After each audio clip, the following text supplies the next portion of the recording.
Okay, today we will see, after discussing introduction of soft set theory and what is was definition of soft set.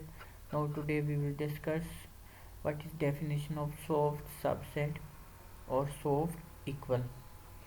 अब हम क्या करेंगे, जिस तरह F of ए हमने पीछे लिया था, ये आगे एग्जाम्पल में देखेंगे पीछे, इसी तरह एक एफ ऑफ बी ए लिया, ए ई का सबसेट होगा, ई सेट ऑफ पैरामीटर जो हमारे पास होता है, और इसी तरह जी ऑफ बी ले लिया, बी भी ई का एक सबसेट होगा, be two soft set over a common universe U, एक सॉफ्ट सेट और दो सॉफ्ट सेट हमने ले लिए.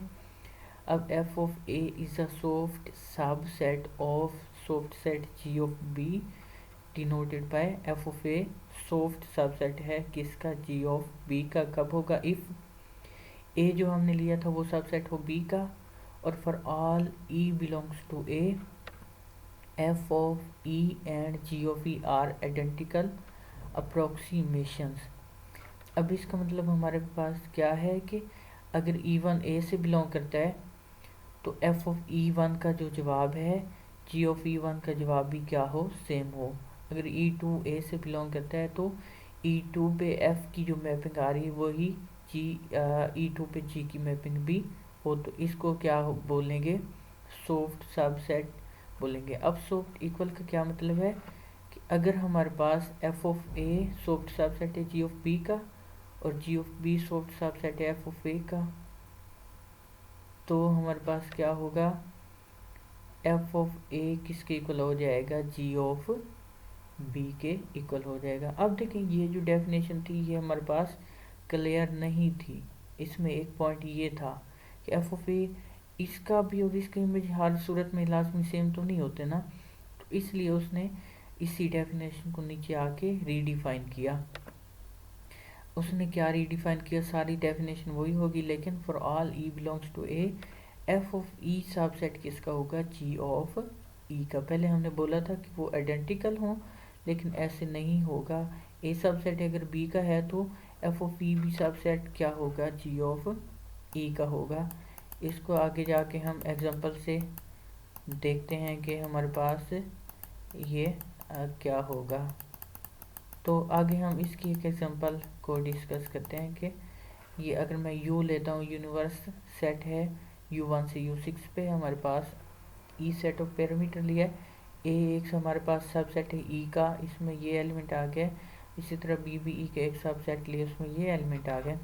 अब मैं कोई भी अपनी मर्जी से F of E one, F of E two, F of E five वो ले लेता हूँ ए वन के लिए, तो ये एफ ऑफ ए आ जाएगा हमारे पास.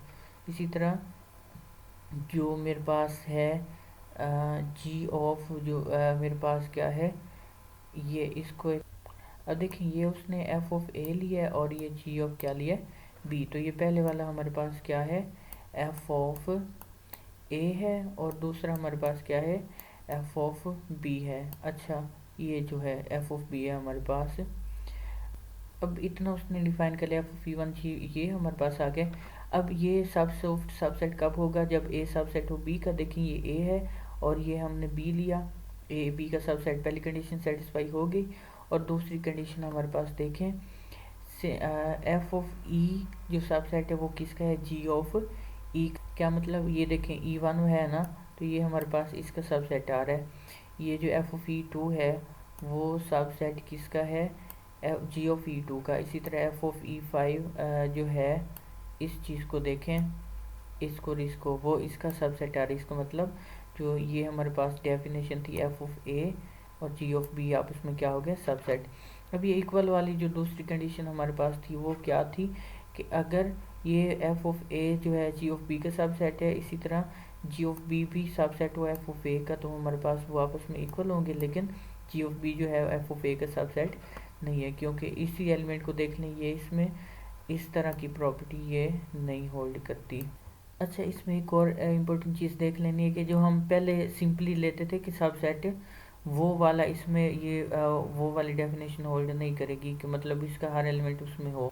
देखिए एफ ऑफ ए है और जी ऑफ बी, ये इस तरह हमने डिफाइन किया है, ये इसका सबसेट है, लेकिन ये एलिमेंट इससे बिलोंग करता है, लेकिन जी